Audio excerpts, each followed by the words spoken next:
العلم هو النور الهادي والمفتاح لكل الخير من يرد الله به خيرا.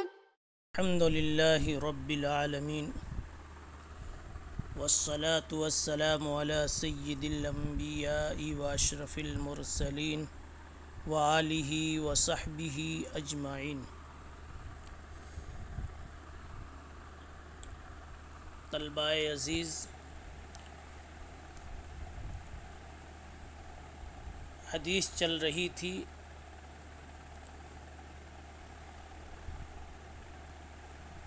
اول ما بدی به رسول اللہ صلی اللہ علیہ وسلم من الوحی الرؤیا الصالحہ والی.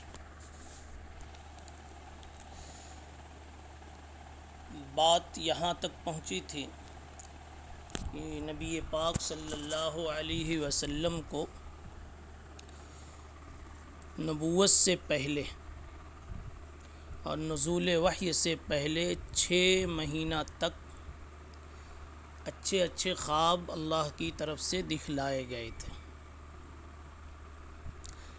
اور یہی خواب نبوت کے لیے مقدمہ ثابت ہوئے. ذہنی طور پر آپ کو تیار کیا گیا اور آپ کو حق تعالی شانہ کی طرف مزید متوجہ فرمایا گیا. یہی وجہ ہے کہ ایک حدیث میں فرمایا گیا ہے الرؤیا الصالحہ جزء من 46 جزءا من النبوہ، کہ اچھے خواب نبوت کا 46واں حصہ ہوا کرتے ہیں. 46واں حصہ اس وجہ سے کہ حضور پاک علیہ الصلاۃ والسلام کی نبوت کی کل مدت، یعنی نبوت پانے کے بعد آپ کی زندگی کی کل مدت 23 سال ہوتی ہے. اس دور نبوت کو 23 سالہ دور نبوت کو 6 مہینے پہ آپ تقسیم کریں گے تو ہر سال کی 2 ششماہی بنے گی. 23 کو 2 میں ضرب دیں تو 46 ششماہی ہوتی ہے. تو ایک ششماہی یعنی 6 مہینہ رسول اللہ صلی اللہ علیہ وسلم کو خواب نظر آئے تو گویا یہ 46 کا 46واں حصہ ہے ایک ششماہی. اس اعتبار سے خواب کو نبوت کا 46واں حصہ فرمایا گیا.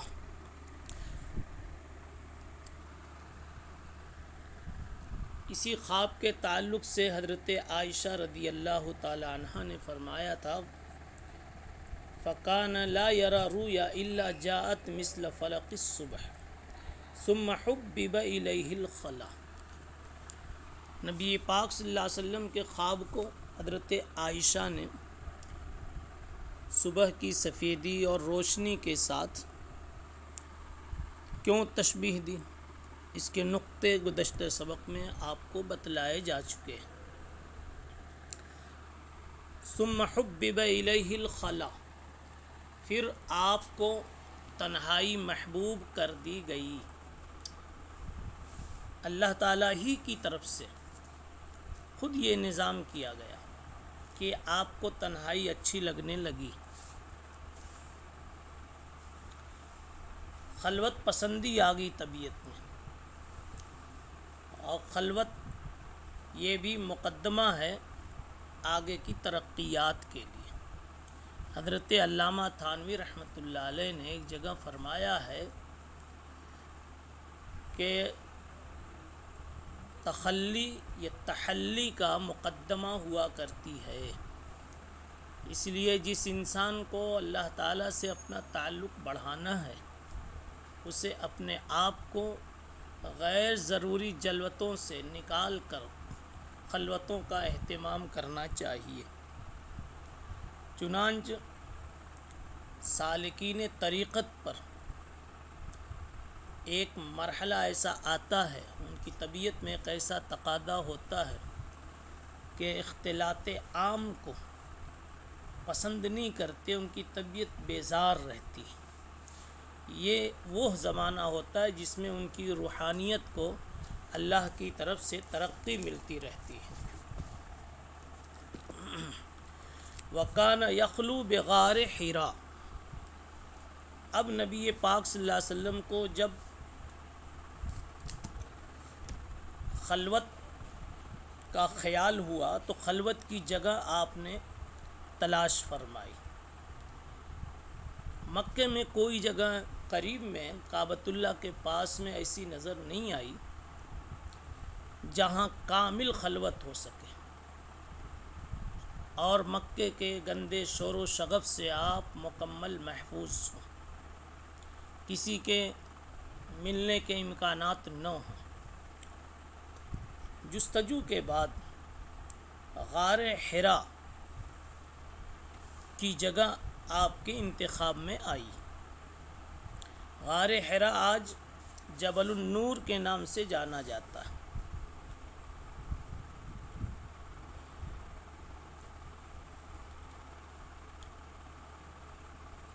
جبل نور یہ ایسی جگہ پر واقع ہے، اور یہ غار حرا اس پہاڑی پر جبل نور پر جو غار حرا کی جگہ ہے، یہ غار حرا ایسی جگہ پر واقع ہے کہ وہاں سے کعبۃ اللہ صاف نظر آتا ہے۔ تو آپ اس طرح کعبۃ اللہ سے دور بھی تھے اور کعبۃ اللہ کے سامنے بھی تھے۔ کعبۃ اللہ کی دیدار اور زیارت کے ساتھ آپ وہاں خلوت فرما رہے تھے۔ غار حرا کے انتخاب کی وجہ یہی ہوئی کہ غار حرا میں ایک تو مکمل یکسوئی کا یقین تھا، اس لیے کہ یہ ایک پہاڑ کے اوپر یہ غار تھا جبل النور پر، اور وہاں سے بیت اللہ صاف نظر آتا تھا۔ تو وقت واحد میں دو باتیں حاصل تھیں، ایک تو خلوت اور دوسرے کعبۃ اللہ کی زیارت۔ اب وہاں آپ خلوت فرماتے، اور اس خلوت میں آگے فرمایا فَيَتَحَنَّسُ فِيهِ۔ تحنس کا کیا معنی ہے؟ تو یہاں جملہ معترضہ، جملہ تفسیریہ کے طور پر ہوا تعبد، اس کا معنی بتا دیا گیا ہے۔ تحنس کا بنیادی معنی تو حنس سے مشتق ہے۔ حنس کے معنی گناہ کے آتے ہیں۔ قسم کوئی توڑ دے تو کہتے وہ حانس ہو گیا، یعنی قسم توڑنے کے گناہ میں مبتلا ہو گیا۔ اس لیے بعض لوگ کہتے ہیں یہ حنس کی سا یہ فا سے بدلی ہوئی ہے، یہ تحنفو کا لفظ تھا، اس لیے کہ آپ صلی اللہ علیہ وسلم وہاں نیکی کرتے تھے اور دین ابراہیمی پر، دین حنیفی پر عمل کرتے تھے۔ جو کچھ بھی ابراہیم علیہ السلام کی ملت شریفہ کا بقایا تھا، اسی ملت حنیفی کے بقایا پر آپ وہاں عمل کرتے تھے، اسی کے مطابق عبادت کرتے تھے۔ اس لیے سا کو ان لوگوں نے فا سے مبدل مانا ہے، لیکن ایک دوسری جماعت یہ کہتی ہے مبدل ماننے کی ضرورت نہیں ہے، اس کے بغیر بھی وہی معنی نکل سکتا ہے۔ فَيَتَحَنَّسُ کو باب تفاعل میں دیکھیے، مجرد میں اس کا معنی تو گناہ اور حنس کے ہیں، لیکن باب تفاعل کی خاصیت ہے خروج من الشیء۔ جیسے تہجد وجود کے معنی نیند کے آتے ہیں، نیند سے جب دور ہو جاتا ہے انسان اس کو تہجد کہتے ہیں۔ تو تحنس اے البعد التباعد عن الحنس، گناہ سے دور ہونا، بچنا۔ فیتحنس فی، کتنا پیارا انطباق ہو رہا ہے کہ پورا مکہ تو گناہوں میں ملوث تھا۔ مکے کا پورا ماحول اس وقت بت پرستی میں، درندگی میں، عیاشی میں، ہر قسم کے معاصی میں ملوث تھا۔ فیتحنس، وہاں سے نکل کر، ان تمام گناہوں سے کٹ کر، بچ کر آپ غار حرا میں آ کر قیام فرماتے تھے۔ تو یہاں آ کر بیٹھنا ان تمام گندے ماحول سے، گناہوں کے ماحول سے بچ کر آنا بھی ہوا، اور یہ بچنا اور پھر وہاں بیٹھ کر کے کچھ اللہ اللہ کرنا اور اللہ کی یاد کرنا، اللہ کو سوچنا، اللہ کی طرف متوجہ ہونا، یہ سب ساری چیزیں نیکی بھی ہیں اور عبادت بھی ہیں۔ اس لیے اس کا ترجمہ راوی نے ہوا تعبد سے کر دیا۔ تو اب سا کو فا سے مبدل ماننے کی ضرورت نہیں ہے۔ درمیان میں ایک سوال ہوتا تھا لیکن گفتگو میں اس کا جواب آ بھی گیا کہ وہاں پھر کون سی عبادت کرتے تھے۔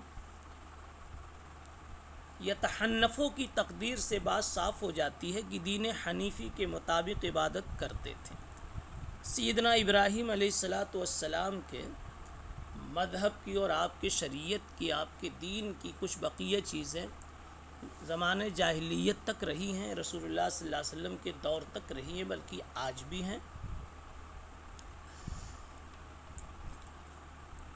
شاہ ولی اللہ محدث دہلوی رحمۃ اللہ علیہ نے الفوز الکبیر میں تحریر فرمایا، انہی بقایا ابراہیمیہ کے مطابق آپ اللہ کی عبادت میں مشغول رہتے تھے۔ اللیالی ذوات العدد، یہ تحنسوں کا ظرف ہے، مفعول ہے یہ۔ فیتحنس فیہ، کئی راتیں، متعدد راتیں وہاں ٹھہرتے تھے، وہاں عبادت میں لگے رہتے تھے، اپنے اہل خانہ کے پاس واپس آنے سے پہلے، قبل ان ینزع الی اہلہ، اہل خانہ کا شوق کرنے، یعنی شوق تو ہوتا تھا لیکن وہاں سے واپس آنے سے پہلے آپ کئی راتیں وہاں ٹھہرے رہتے تھے، یعنی مطلب کہ تقاضا بھی ہو اس کے باوجود بھی آپ وہاں ٹھہرے رہتے تھے، وہاں مقیم رہتے تھے۔ فَيَتَزَوَّدُ لِذَلِكَ، پھر آپ جاتے تو اس جگہ کے قیام کے لیے آپ توشہ لے کر جاتے تھے۔ تزود یتزود تزودن، توشہ لے کر جاتے تھے۔ اس سے یہ بات سمجھ میں آئی کہ اسباب کا اختیار کرنا خلاف مزاج نبوت نہیں اور خلاف سنت نہیں، بلکہ ترقی کر کے یہ کہو کہ عین سنت ہے۔ تو آپ توشہ لے کر جاتے تھے، اور ایک بڑی پیاری اور اچھی بات یہ دکھ رہی ہے کہ آپ جیسے غار حرا جاتے تھے تو توشہ لے کر جاتے تھے، حضرت خدیجہ آپ کا توشہ تیار کر دیتی تھی۔ رسول اللہ صلی اللہ علیہ وسلم کی عادات مبارکہ، آپ کے شؤون، آپ کے احوال، حالات اللہ کو اتنے محبوب ہیں کہ آپ نے کہیں ان شؤون کو، ان احوال کو سنن ہدیٰ بنا کر اور کہیں سنن زوائد یعنی عادات بنا کر، لیکن اللہ نے سب باقی رکھا، اس لیے کہ محبوب کی ادائیں باقی رکھی جاتی ہیں۔ محبوب کے در و دیوار تک، اینٹ پتھر تک لوگ باقی رکھتے ہیں، ادائیں بھی باقی رکھی جاتی ہیں۔ آج مدارس میں جب طلبہ اپنے گھروں سے چلتے ہیں تو ان کے گھر کے احباب بھی، گھر والے بھی توشے تیار کر دیتے ہیں، وہ اپنے ناشتے کا انتظام اور اپنی دوسری ضروریات کا انتظام کر کے چلتے ہیں۔ تو گویا فَيَتَزَوَّدُ لِذَلِكَ کی صورت مشاہدہ آج بھی موجود ہے۔ یہ اللہ کی طرف سے محبوبیت کی ایک زبردست مثال ہے۔ فَيَتَزَوَّدُ لِذَلِكَ ثُمَّ يَرْجِعُ إِلَى خَدِیجَہ، پھر آپ حضرت خدیجہ کے پاس تشریف لے آتے تھے۔ پھر دوسرا جب سفر ہوتا تھا تو آپ کو حضرت خدیجہ پھر توشہ راہ دے دیتی تھیں، توشہ قیام دے دیتی تھیں، پھر اتنا لے ثم یرجع الی خدیجہ فیتزود لمثلھا، پھر ویسا ہی انتظام توشے کا کر دیتی تھی۔ حتی جاءہ الاحق، یہاں تک کہ فرشتہ آ گیا، وہاں قیام کے زمانے میں فرشتہ آ گیا، یعنی اب نبوت آ گئی، اب آپ کے پاس اللہ کا حکم آ گیا۔ آج جبرائیل امین آ گئے، الحق سے مراد وحی آ گئی، وحی لانے والا فرشتہ آ گیا، نبوت آ گئی۔ علماء نے جستجو کی کہ یہ وحی کی آمد کس تاریخ میں ہوئی، نبوت کس تاریخ میں ملی۔ اس میں ایک بات تو متعین ہے کہ دن پیر کا تھا، البتہ مہینہ اور تاریخ میں اختلاف ہے۔ مہینے کے سلسلے میں 3 قول ہیں، ربیع الاول، رجب، رمضان۔ پھر ربیع الاول کے بارے میں 2 قول کہ یکم ربیع الاول یا 8 ربیع الاول کو یہ قضیہ پیش آیا۔ رجب میں 27ویں رجب کا قول ہے، اور تیسرا قول یہ ہے کہ جبریل کی آمد رمضان میں ہوئی، اس میں بھی 3 قول ہے، 7، 17 اور 24۔ الغرض پیر کے دن، اور راجح قول کے مطابق رمضان شریف میں جبریل امین تشریف لاتے ہیں، آپ پر وحی کا القاء فرماتے ہیں اور آپ کو نبوت نصیب ہوتی ہے، آپ نبوت سے سرفراز کیے جاتے ہیں۔ حتی جاءہ الحق، الحق سے تعبیر کرنے میں ایک بڑا نقطہ ہے، بڑی ضرورت کی بات اور ضرورت کی تعبیر پیش کی گئی۔ الحق اس جگہ بولا جاتا ہے جہاں یہ بتانا ہوتا ہے کہ بس یہی بات ہے، اس کے علاوہ کچھ نہیں ہے۔ یعنی اگر کوئی وسوسہ، کوئی خیال، کوئی بات آ رہی ہو کسی کے ذہن میں کہ کیا یہ میرے ساتھ جو ہوا یہ ہوا بھی ہے کچھ، کہ میں خواب دیکھ رہا ہوں، مجھے وہم ہو رہا ہے، مجھے ایسی جنون سا ہو رہا ہے، تو اس کا ازالہ اس میں کیا گیا جاءہ الحق، کہ جبرائیل جو آئے تھے تو واقعی آئے تھے، وحی آئی اللہ کی طرف سے تو واقعی آئی، نبوت ملی تو واقعی ملی، یہ کوئی آپ کا خیال یا کوئی افسانہ جیسی کوئی بات نہیں تھی، کوئی آپ کی سوچوں کا کوئی رزلٹ، کوئی نتیجہ نہیں تھا یہ۔ حتی جاءہ الحق وہو فی غار حراء، جس وقت آپ کے پاس فرشتہ آیا تو اس وقت آپ غار حراء میں، یہ فرشتہ کس صورت میں آیا تھا؟ روایات سے معلوم ہوتا ہے کہ ویسے اس میں 2 قول ہے، ایک قول یہ ہے کہ جبرائیل امین اپنی شکل میں نہیں، اپنی اصلی شکل میں آئے تھے، دوسرا قول یہ ہے کہ انسانی شکل میں آئے تھے، اور تیسرا قول یہ ہے کہ نہ تو مکمل اپنی شکل میں تھے، نہ ہی مکمل انسانی شکل میں، بلکہ بین شکل تھی، یعنی کچھ انسانی شکل بھی تھی اور جبریل کے پر بھی تھے۔ تو آپ صلی اللہ علیہ وسلم نے چونکہ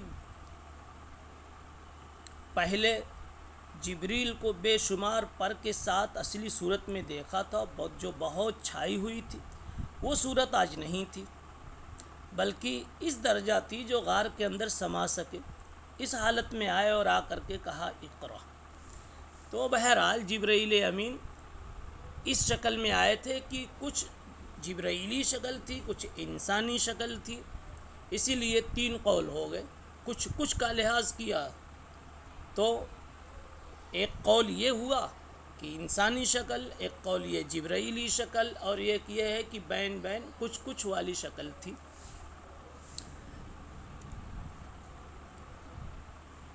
اب آتے ہی جبریل علیہ السلام نے کہا پڑھیے، اقرا، پڑھیے۔